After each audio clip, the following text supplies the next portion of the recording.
Le microcrédit aux plus pauvres s'octroie par tranche.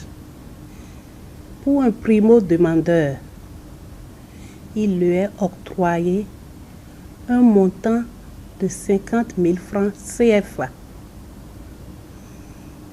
payable sur 6 mois avec un mois de différé. Donc, à la fin du 7e mois, le bénéficiaire qui se comporte bien, donc qui respecte les échéances, aurait fini ses remboursements. Pour ce microcrédit, les bénéficiaires souscrivent à une assurance vie qui est de 995 francs CFA.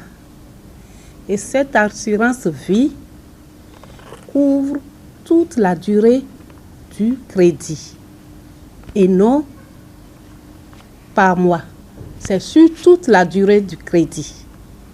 C'est important d'apporter cette clarification parce que ce n'est pas 995 francs par mois. C'est plutôt 995 francs sur toute la durée du crédit. Cette assurance couvre le bénéficiaire qui est l'assuré, son conjoint et 4 enfants. L'assurance lui apporte 20 000 francs CFA pour les obsèques. C'est pour les enfants. Mais pour les adultes, s'il s'agissait de son conjoint ou du bénéficiaire lui-même, c'est 40 000 francs. En plus de cela, l'encours de crédit est remboursé au FNM. Donc, c'est le second point. Les interventions dans les obsèques constituent le premier point et le remboursement de l'encours de crédit constitue le second point. Par cette mise au point, je voudrais préciser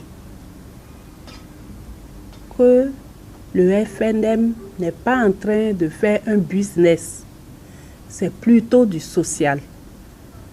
Parce que le taux de 8% là, sur 6 mois, fait 4% sur les 50 000 francs.